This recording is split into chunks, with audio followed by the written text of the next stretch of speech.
Food Channel 347 coming out of You've Heard It Again, Runnymede. You see, caught me a day after I had just had a shower. My hair's not like up quite what it was yesterday because I've kind of, I live in the woods, sleep overnight in the woods, and I haven't got a comb. I don't use anything like that. So, hi. I wanted to just say to people here, I live in Runnymede. There's a kind of an eco village community type. Let me emphasise type because it's like unique, and that's not something I'm going to go into too much now. I just wanted to say because we've come into the like I'm reading it as the beginning of summer. You know that one, beginning of summer, the one we were kind of promised by the Daily Mail, which never quite came. I wonder. Hey, anyway, energies shifting at Runnymede, and it's like I just wanted to, like pre. What you do when this is like before you start listening to me about anything I say, I'm talking about what I think at Runnymede. I'm not Runnymede. I am living here in what we call community, and these words that keep popping up. It's just me, right? I'm not responsible for anybody or anyone else's thoughts. I'm just talking about what I think. I don't have anything more interest in anyone at all beyond what I think. I'm just telling you what I think. But I have been here all the time. And, for what it's worth, I've heard that question asked before. Actually, having been here all the time, all of it, it's actually worth quite a lot because there's a lot of stories that go in a place like this. And for what it's worth, this last winter season has been really, really interesting, and there's been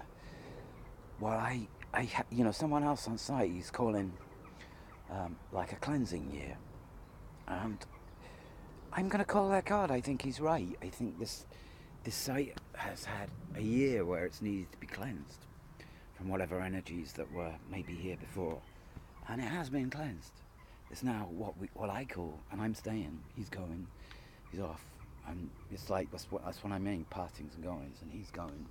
They're off on a trip, and he was a really good energy, and he knew what was going on here in his own way, and he did tarot card readings, and he describes it as a changing of energy, a cleansing, and he's right. He's correct. So for whatever reason, you could now say that Runnymede is, you're gonna have to kind of just know what it means to you. It's nothing to do with me. But I'm saying Runnymede is now, a place of healing, if you like. It has been cleansed, and you can come up here and experience time here. And, you're going to have to deal with whatever that means for you. It's nothing to do with me. But I'm saying it's a place, right, for the time being. I don't know how long for, but we've had a year now where essentially what I believe has been happening is this place has been cleansed from energies that weren't supposed to be here. And over the last year with that coming through, I've noticed myself how this year was much better than the last year. The energy here was much better over the last year. And whatever it's changing to next is got that memory. That's all. I don't know what happens next. I haven't got a clue. I don't really care. I just know why I'm here right now and what it means to me. And it's like, that's what's happening. There's about 30 people living here full time. Or there was. I think it's suddenly dropped off. Those people are leaving. Beginning of summer, they're going, off you go. Whoa, summer comes. That's the one. But this place is summer as well, just out here. Whoa, look at that. I've got a meadow. And that becomes like, for me I've got a few songs on that one, and I'm going to share them with you when we get recording going, and we're getting close to that all the time. The new energy that's coming in is focused, I think. It's much more focused than it was before. How long, the focus goes for, who knows, but, for want of a kind of, without getting too cliched, Mother Nature knows, that one. I don't. I haven't got a clue. Mother Nature knows. She does. Believe that one. She knows best, for fuck's sake. Some people are gonna fucking learn that one day. You know, you don't have to worry about anything. It's all taken care of. Anyway, yeah, that was it. You know, I got a lot more, but I'm not gonna really. How much time have we got? 5:20. See, I got 8 minutes yesterday. That's pretty good, isn't it? I could go on a bit longer. You know, you can get my kind of. So anyway, changing energies. That's number one. This is La Fou Fancy, right? Coming to you from Runnymede. You know, with a new kind of like look to the camera, right? I've got this kind of camera. I'm gonna get it taped. This is my experimental phase where I'm coming at you from different directions. I'm gonna experiment with my hand. I might even permanently hold one on my hand. Who knows? But anyway, this morning, let me do another one. This morning was very interesting because I got up and my normal get up, you know, rush to the toilet because I'm fucking desperate.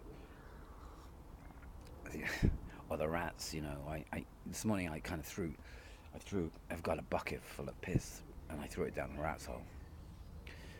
Lock, stock and fucking barrel. The whole lot.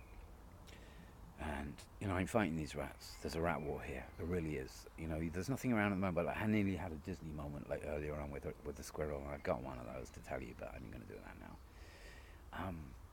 This morning, yeah, it was kind of sweet. I found this girl asleep in the cups down there. Emily. Oops. I don't know whether I should have said that. Too late.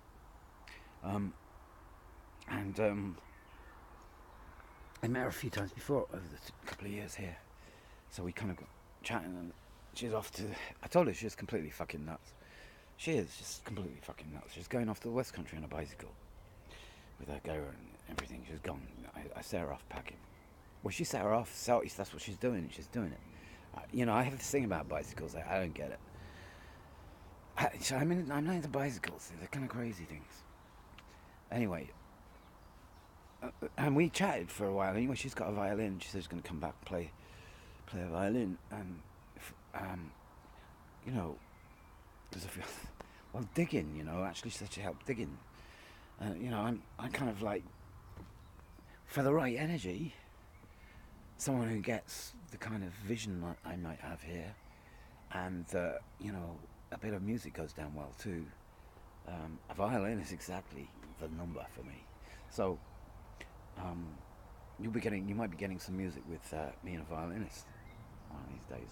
I don't know. She's kind of gone nuts at the moment. West Country stuff, you know. It's where they all go for the festival season and you know, of the rainbow. I'll do one on Rainbow sometime. How I got involved with Rainbow, and what it means, what they meant to me. What they kind of mean, you know. I've kind of updated my, you know, what it meant to be at the time, and it did. You know, there's no reason, there's no joke about it. It's kind of like I had a moment, as you do, you know, with some things. You kind of go through things, and you have your, you know, your kind of BNFL moment. Your, you know, kind of a hate fucking foreigners moment. You have your, what else do you have? You know, you have, you know, everybody goes through moments, right, when they kind of like really into the thing, right. Whatever that might be at the time. And mine was, you know, I went through a rainbow moment. And this is way too long. This is probably way too long. So I'm going to say goodbye on that note. I could go on a long time more. Tell you about other characters. I'm into stories, right? So we're going to have lots of stories here, people telling stories. I'm not into census. You know, census numbers thing. I'm more into kind of a census that's just reads stories, people's lives, you know, and then mixing that up with what they believe in, their passion. It could be anything. So it's philosophy, or it's astrology, If it's, you know, Chelsea Football Club, it's Chelsea Football Club, whatever. I kind of know, you know, what we could do on that. You know, like we can do all sorts of things. Anyway, that's way too long. Yeah, I don't know. I'm gonna test it. See. They're gonna have 10 minutes, right? You're gonna do a 10-minute piece, and see if that goes up. Because I had trouble with timing. It's Android, right? It takes a while to get used to use it in the first place, and then it's easier to hold, you know, Canon. But when I guess there is now. You can get these with 1080. I must find one. Maybe that would be the answer. A lot of these with 1080 images coming straight out, and they were just holding. No, I want some set cameras. You see, I know where they're going. I want to have a few holding as well. You know, there's no limit to what you can do. Especially when the woods of do you know where we are? We're in the woods of Runnymede, which is like, you know, some people say Hollywood. And the link, if there is one, was alright. It's quite a good link. Not that it was Hollywood, but it was certainly film. And that was this building up. You know, I've shown you before. You've seen it. The building up the top is it was the location of the first St. Trinian's film. Can you believe that? Do you remember that one? The Gothic. So there, you know, you gotta like. It's not Hollywood. It's the British version of Hollywood. St. Trinian's was like, you know, the film in the was it? You know, I don't know when it first came out. Was it the late 50s or something? Girls' School. You know that one. Suspenders. And that was the first time we got into kind of like, you know, what goes on behind a girls' school. Yeah, it happened here. You know, I dream about that. And that I'm just like actually in the place where all those girls were, you know, at the top, in their fucking suspenders and stuff, running down the hill here. I mean, you know, help me. Anyway, there's that link. And the fact that they still use the place from time to time to make films, the building itself. So there's the connection to the film world. And we're actually not far from Beaconsfield. You know, Beaconsfield is where the National Film School is. And I showed you my camera earlier because that's what I'm dick, right? That's my tripod. It's the best tripod you can get for, you know, climbing mountains and stuff, and a small camera. When I use a tripod.